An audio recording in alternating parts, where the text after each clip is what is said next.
Texas, welcome Robert Dean!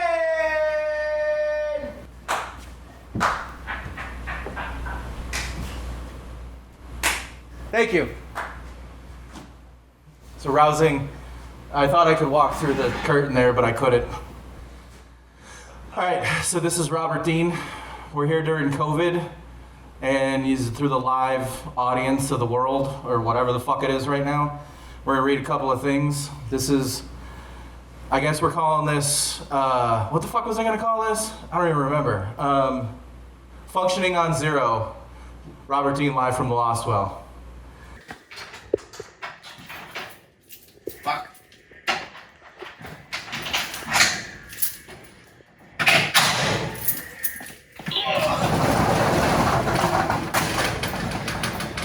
By the glorious life of a writer, all my shit's in storage. Came to get some books. Cautionary tale, kids. If you want to do this, expect to be fucking broke. Let's start with a story. The song's called Can't Keep an Asshole Down. I couldn't get out of bed. The pillows, my massive hotel collection comforter, my soft black velvety blanket, both acted as my nest, my small fort tucked away from reality. The coronavirus did a hatchet job on my feelings. My brain, my humanity, everything sunk into a black hole. My plans for 2020 hit like Kennedy. I ain't special. I got the high hard one this year, just like everybody else. Sleeping felt better than reality. No matter how much I slept, it wasn't enough. The same went for my drinking. I didn't suck down the Jameson every day, but when I did, I drank until it was acrid, until I could feel my body pump the brakes. The screams of my kids playing video games were like throwing a wrench into the gears of the machine with teeth that meant for grinding and stripping. Driving was aimless, food provided me with no joy, and I'm fat as fuck. Writing felt stupid. Everything I typed out was a steaming pile of dog shit. As I stared at the pages of the books... it happens. As I stared at the pages of the books, the words moved like an ocean. It was impossible to keep my eyes trained on them without overwhelming with what little function my noodle had. I craved touch, any human touch. I desperately wanted to feel human. It had been months. My tank felt half empty. I wanted a night away from the house, from the bed where I laid restless. But even when you're feeling like the bottom of a shoe, it could be worse. It could always be worse. I've seen worse. Seated at the end of the bar somewhere around Christmas in a grimy shithole north of Austin, me and Preston, my best friend, argued about rock and roll. It's our favorite hobby. The air in the joint was thick like dyes with blue cigarette smoke. The mayor's a liberal, but the city council has a few Republicans in tow, so this whole no smoking indoors thing hasn't taken hold just yet. So the beers are overpriced, they never skip through your songs in the jukebox, the bartenders are foxy enough, and the people watching is fucking A+. The lowlives, the morning drunks who like a vodka tonic at 6 a.m., the coked up freakazoids, they all know this place that does last call at 2:30 and opens back up before the crow flies. It's the home to every flavor of parasites. The last time we were in there, a woman bragged about being fucked in the ladies' bathroom an hour prior. Beautiful chaos. A middle-aged fellow with thinning blonde hair and a potbelly crept in asking the bartender if she had his lunch sack back there. He apparently did a little day drinking back in the day and got a little blotto. Getting his bag back, he was pissed that someone stole his pain pills he stashed. Cooling down, he made a small talk with us and bought us a round of whiskeys. He was loose, said he had to split soon. His ride was waiting for him. I looked outside. There in the parking lot was a white Honda Accord that'd seen better days. It was at least old enough to vote. We clinked glasses, the conversation died. The guy slid down a few pails. Within a few minutes, another round of shots appeared, this time before his posse. I noticed a faint noise under the bar loud music. I was looking out towards the parking lot and there was commotion happening in that car. The horn was being pressed like it was giving Morse code. The guy notices the driver and he gives it that the 1 minute finger. Looking back at us, he sighs, I lost my license, had to get a lift from my mom. The cat immediately gets around 50. It had been a good 20 minutes. He takes a hit from his bottle of beer. A few more songs drifted by out of the speakers. My man kept partying. Soon, a tiny human appeared in front of the double glass doors, looking inside the suburban portal to hell. And as her son took a swig of High Life, she exploded through the doors. All 73 pounds of her headed straight for her blurry-eyed son, wagging her finger. You said you'd be in and out. Does this look like In-N-Out to me? You having a great time? You son of a bitch! Your father is at home! She turned around and headed to her vehicle, and he followed without a goodbye. That's how I know it could be worse. That was a true story. It happened in Cedar Park. Thanks. You're a rousing audience. Appreciate you. Sometimes be that way. What else does she have to do? I'm rolling. All right, so I guess we're gonna start talking. Talking to him. All right. Look at him. Thank you for your Talk time. to him. Jesus, should I do Robert this? Dean. No, well, I'll hold it. What's your fucking No, name? take it. Why, No, why aren't it's- you going to take it? That's my first question. Oh, look at you, Eric. Focus, too. Look at that. There you go. Ah, Next the question. power of swords. Next question. Okay. Who buttons your shirt? Dr. Okay. Alvin Nova. Me, what's wrong with it? Which one's missing? I don't know. I didn't care. Oh, shit, this one. I'm just loosening you up. All I mean, right. literally. All right. Keep your eyes on him. This one is called The Humid Romance. We're gonna read a poem now. When someone asks me about New Orleans, it takes a minute to find the right words, to get the rhythm right, to decide what skeleton should be unearthed. That city holds darkness close to its chest. It has a perfectly capable way of letting demons out like captured birds. It's Jameson, broken jukeboxes, lipstick, stained cigarettes, accepted lives, scuffed up pool tables, and all the things we took for granted but can never go back for. Meters running, baby. I am a firm believer of a scholar and an academic can talk about writing, but unless you live in the shit, you are a writer. I don't give a fuck if you can write fucking 3 sentences, but if you actually give a fuck about writing, you have to live in the moment, you have to do things, you have to make mistakes, because if you give a shit about relaying the human experience, you can't do it unless you are fucking invested on living moment to moment, day to day. Otherwise, it's fucking garbage. Here's a New Orleans story. I used to work on Bourbon Street, by the way, so this is a preface for many things because it'll come up a couple of times and you'll learn about that. On Bourbon Street, they pay you every Friday. They have to. The street is run by so many whiskey-swilling scumbag pirates. People come and go. They've got bar tabs to pay if they want to let me back at some of these joints, and debts have to settle. Otherwise, they risk getting got. It's just the culture. Back before everyone had accounting software, all the front offices of these bar chains had an accountant who knew how to cook the books. To save a little bread on their end, they'd offer you the deal with the devil, all cash or on a check, half cash, half check. The half check, half cash scenario was the move because you were allowed to claim you, but you only got part-time, but you still got your taxes in, so you got money back. You can't do that shit today. I always kept 60 bucks on me so I could get wrecked with it. It was the rule. After wandering the quarter, I'd wind up on a bar stool at the end of the Abbey stick down on Lower Decatur. Jameson, PBR, the usual working pair of handcuffs. My friend Jen was working and pointed to this old cat next to me. Oh shit, you gotta meet Bobby. He's a writer, y'all should talk. The old man was a regular sea dog, collared shirt, open wide at the neck, dark suit jacket despite the New Orleans humidity, old timer that had seen action. It looked like warmed over dog shit, but was kind enough. He mumbled something at me about a name, but I couldn't make it out. He'd already had a few pores circling in my system, as did I. Plus, I'm terrible at names. We get to talking and he demands I order a round of shots. Apparently, he'd worked for some magazines and was in the game for a long time. Now, I'm a hoe for news hounds. Whenever I meet somebody who's been on the beat or comes from newspapers, I'm all ears. Let me siphon your fucking brain out of your body. I just got one, you get the next round, motherfucker. And he's like, no, motherfucker, you're the young cat, you buy. I got the next one. I got money, fucker, you pay your respects to your elders. I bought us 2 tall whiskeys and we got into books, writing, living in New Orleans. He didn't like the loud music in the Abbey, but endured it because he liked the people we met.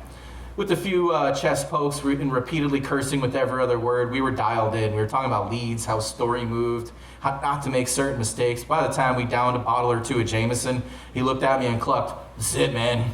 You're a fucking real writer. I don't know if you suck or not, but you gotta be out there in the shit, living life, kid. Most of these fake fucks ain't got it. You gotta be willing to die a little. You can't be a pussy. You gotta collect scars like baseball cards, make fucking mistakes." I was like, right. Jabbed at my flesh. You think I didn't notice that tattoo? That son of a bitch was my best friend.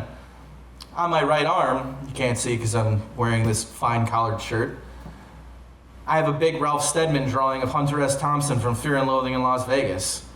The old timer pulls out his wallet, which appears to put George Costanza's to shame. He pulls out one of these photos, those kind with the rounded corners from the 70s, the ones that fucking kids today wouldn't know if they saw it. It was him and Hunter as kids. There was clearly handwriting on the back, which was also Thompson's. This is when the night gets sketchy and hazy. We drank a lot of booze. Sat at the edge of the bar going shot for shot. We got into old school news, guys drank more. He kept wanting me to do blow in the bathroom. This dude was old. He put down the drink like a professional. The guy had to be creeping 70. We were deep in on Bukowski, fat asshole with a big dick. He talked shop on Studs Terkel, respected. Flannery O'Connor, the best of the Southern Gothics, but got the shaft because she was a woman. And even stumbled into a little politics. He didn't love Obama, but understood he was needed. But still, he kept trying to drag me to do fucking coke in the bathroom. If I wanted to drag some snow, the Abbey bathrooms are the size of an upright coffin. 2 people ain't fitting unless they're banging very uncomfortably with 1 foot in the fucking toilet. After a while, he said he'd done some work for Rolling Stone and an editor at Playboy. He regaled me with stories from Woody Creek. He told me that he was the guy that Hunter based Dr. Gonzo on, that said that the lawyer, Oscar Zeta Acosta, was responsible for those stories, but it was a connection of the both of them. When they shot Hunter out of that cannon and all this hullabaloo, I was there. Hunter didn't blow his fucking brains out because he was sad. He had fucking cancer, man. He didn't want anyone to see him weak.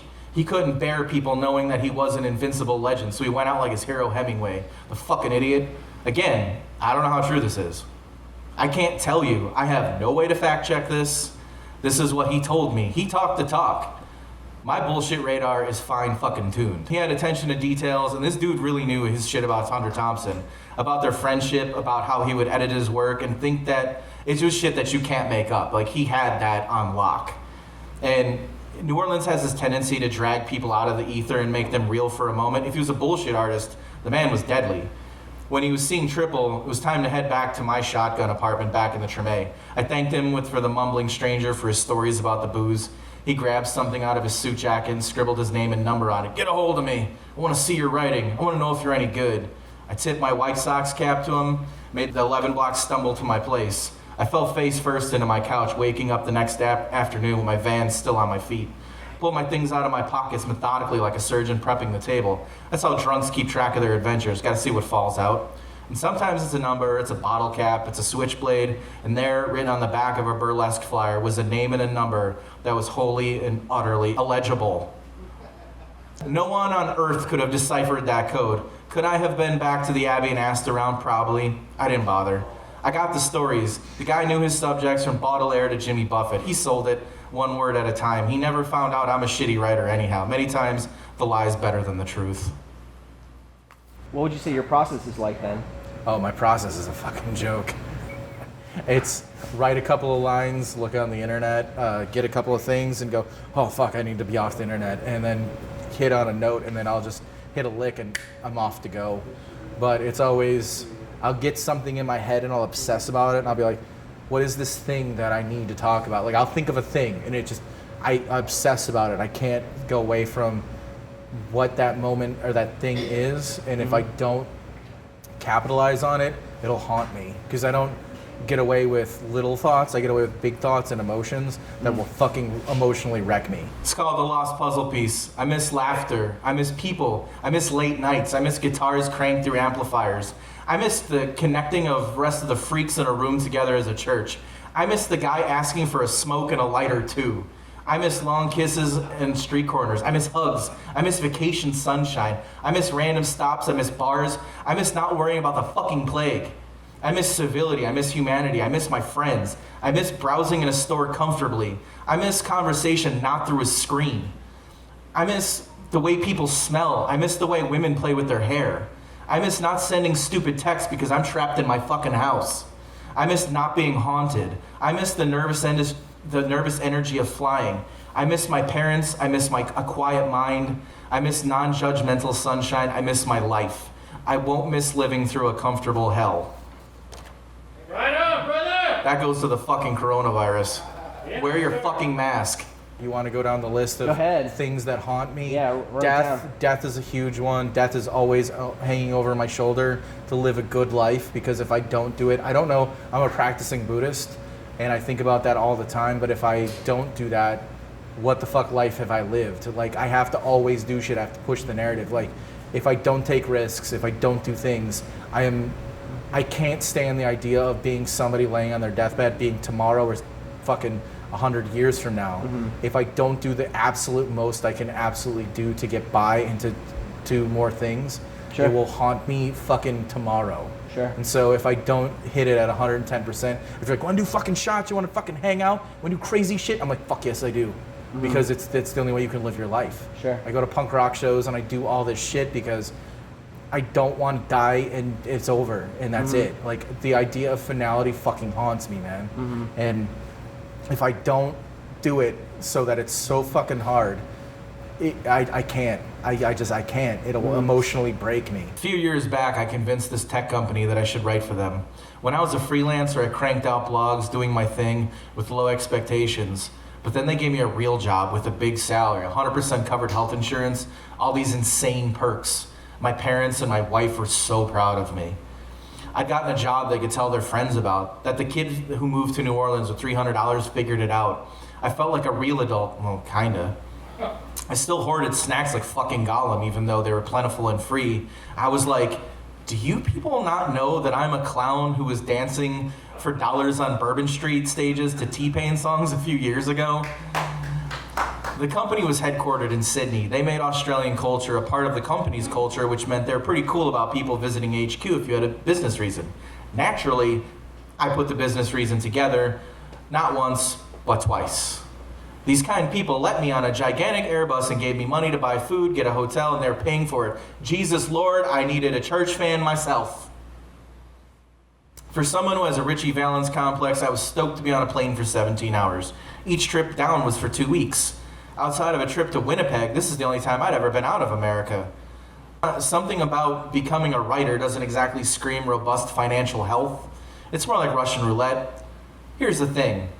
I'm a straight hoe for Australia. You want to talk geography? I got states memorized. Who's got a Steve Irwin Funko? This guy.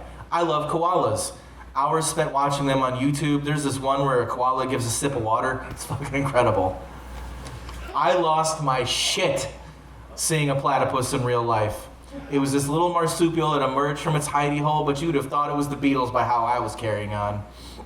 I can name prime ministers and know the capital, Canberra. I'll drop random ass facts on you about Australia's treatment of its indigenous people, that they have penguins specific to the island. I am an Aussie trivia vending machine.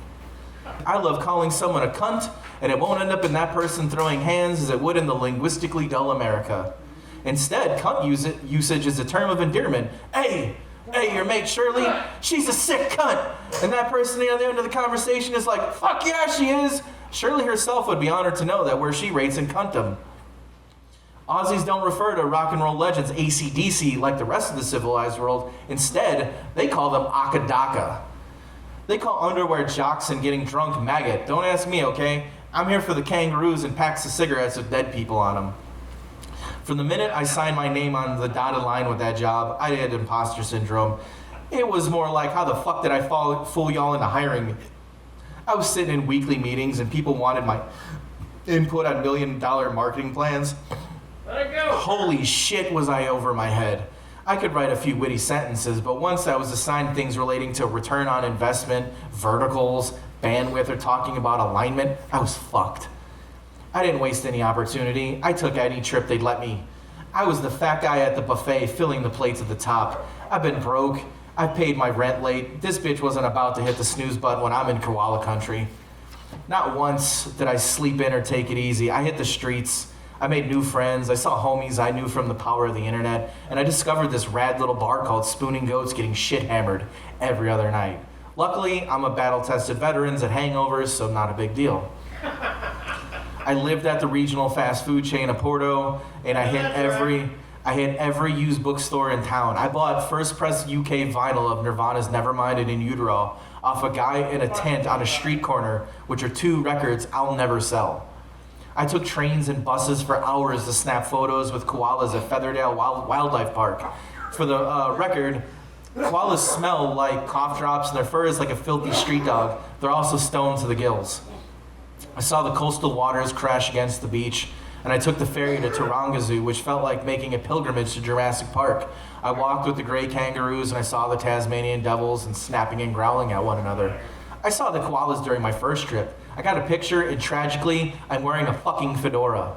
Not like a gross ma'am fedora, but more like a cool, expensive Jack White fedora. When I wear it, I get compliments, but every time for a photograph, I look like a fucking neckbeard. It's the worst. It's once in a lifetime shit, and I get up at whatever. Once in a lifetime shit, and I get up at 5 a.m. in the fucking morning, and I forget to bring my White Sox hat. Smooth. This trip, I wanted to see my other favorite animal, the platypus. Platypuses typically die within a month in captivity. There are like 3 zoos in the world that have them, and they're nocturnal, so the chances of me seeing one in the first place was a rare considering it was around 9 a.m. Entering the room, it was small, dark, and quiet. I hung at the tank waiting. People came and went, bored that the animal didn't come out after a few minutes. They'd get another shot, but I was not going to take that risk. I had my headphones plugged into my iPod, and I had all the time in the world. I waited for her to emerge, to let me know that everything in my life that had sucked, all the regrets, all the missed wins, to do this thing, no matter how fragile, writing for this monolithic billion-dollar company, this moment was mine alone. Still I waited, and I refused to budge. After 30 minutes had passed, I lost hope. I walked outside, and the sun was vicious. I walked a couple of feet down a stone walkway and saw a wooden cutout of the animal taunting me. I turned around and went back inside. I'd resolved that I'd have to wait another hour. After about 5 minutes, I saw her stir in the little box that you could peer inside. You couldn't see it, but it was kind of dark, so she popped out in one smooth glide into the water, and my heart leapt with her. She was smaller than I had imagined. She dug for shrimps in the bed of rocks, and I was entranced, remembering when people from Chicago asked me, what does a writer actually do for a living? She made a few laps around her tank, and I made peace with my screw-ups. Watching her glide through the water, sleek and innocent and purposeful, we were like 2 ships passing in the night. I gave my jumping heart to a complicated little creature, something that felt like me. After that encounter, I went straight to a tattoo shop to get her tattooed on my arm. Sadly, as they're not plentiful in my Austin shops, the guy blew me off because he was too hungover to tattoo me. One morning, bright and early, I walked from my hotel in Newtown all the way down to Sydney.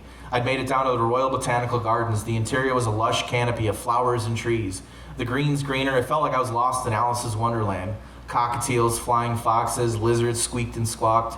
Joggers passed while I drank it all in. Flat white in hand, I grabbed a seat at Miss Macquarie's chair. This enclave of rocks where you can look out towards Sydney's harbor, where the Opera House sits just to your left, I was aware, realizing that when the lights go out, this is on my highlight reel. On both of my trips, I'd hang out with my friend Andrew. Andrew's an Aussie, but he's also half Japanese with an immigrant mother. So he's got the legit food spots down. While the nationalized cuisine is questionable outside of meat pies, steak, chicken schnitzel, the Asian food in Sydney is fucking amazing. We'd grab laksa, which is a soup that's light years better than ramen. Laksa is like if Tom Kha and ramen had a baby. Their broth is Nicki Minaj thick. There's a lot of spice, coconut, lemongrass with a ton of umami. Maybe it's because I don't have a big Malaysian food scene here in the States, or we don't have one, I guess. I don't know, but trust me when I say we dropped the ball on turning some new dude into David Chang. He'd take me to the rad sushi spots. We'd kill beers at Manly Beach. On one of my last days on my second trip, he hit me up for an early dinner, swearing they had the hookup on a place so authentic, even the menus weren't in English. I'm about that life. If you know my fat ass, it's no secret that I'm down as fuck for pork fried rice, dim sum, dan dan noodles anytime. Bring me the Asian food from any country.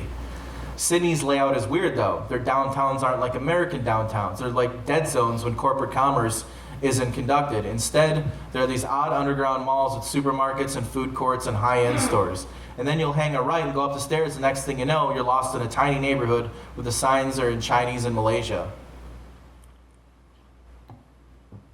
This is definitely not where I'm used to. We sat down in a small Vietnamese Chinese restaurant. In fact, the menus were not in English.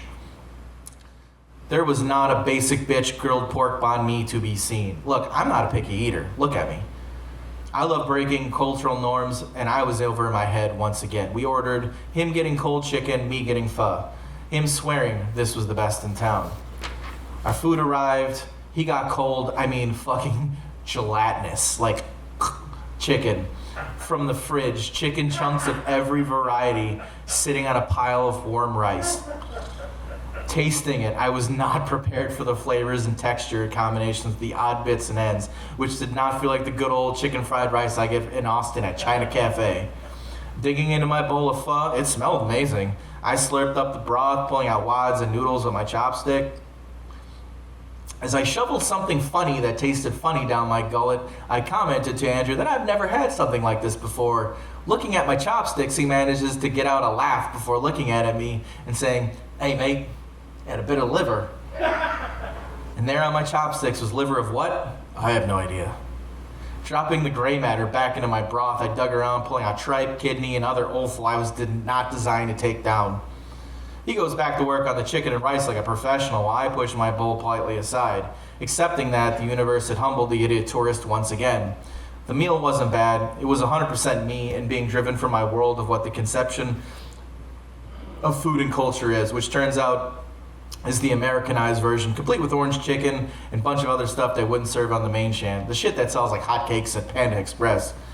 Later, I ended up grabbing a double Bondi burger at a Porto, with my tail tucked firmly between my legs, grateful to have one more meal with a friend in a place that I'd never walked into at random, supporting these warm people that they wanted me to share. At the end, the job got wise to my slapping Band-Aids on cancer. I tried to move around to a different team, but it didn't work out. I tried, I put in the work, I worked my ass off, believe that. But I was out of a gig. I was lucky to have spent the time on so many airplanes crisscrossing America, hitting this place I dreamt about as a child.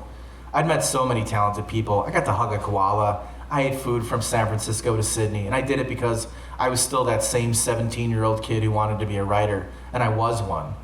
But I'm not a marketing genius. I know how to put a few sentences on a page. I'll die for you to get it right.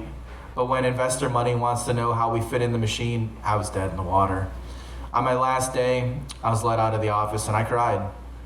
I'd never felt like a bigger failure. I had a wife, 2 very little boys at the time, one being brand new, and yet here I was, broke fuck up once again. Doing what you love unapologetically, it's not easy. It'll break your heart more than once, but they'll never take those nasty bits dangling from the edges of my chopsticks or me jumping like I won the Price is Right when that platypus left her den. Those are mine, and I still need that tattoo. Mm-hmm. So if you were to give advice to a young writer who loves Bukowski and feels the same way about life, what would you say? Live, write every day, do everything you can do to live. Make the mistakes, cherish your mistakes, but be smart, live, make mistakes, dude, embrace your mistakes. It's cool, like don't do some piece of shit stuff, like don't Me Too somebody, but fucking just be real, like own the fact that you live. Like it's cool to like somebody ghosts you, that's fine, own that heartbreak, own that you went to punk rock shows, own that you got like out there, but if you don't do those things, you're fucked. Like when the lights go out, what do you have other than those moments? So that informs your writing, that informs your art. I don't care if you're an actor, you're a painter or whatever, but you have to constantly inform your art. So this is the last one. If you are aware, this reading is a tribute to the 1972 Bukowski Reads Bukowski, and all of this is him because he's my favorite writer. I don't know if I would be doing this. I don't know who I would be without reading him at 18 years old. And almost 40, I guess we have to look at our heroes in a whole different way. Yeah, I am old. It's weird. But there's a bluebird in my heart that wants to get out, but I'm too tough for him. I say, stay in there. I'm not going to let anybody see you. There's a bluebird in my heart that wants to get out, but I pour whiskey on him and inhale cigarette smoke. And the whores and the bartenders and the grocery clerks never know he's in there. There's a bluebird in my heart that wants to get out, but I'm too tough for him. I say, stay down. You want to mess me up? You want to screw up my works? You want to blow my book sales in Europe?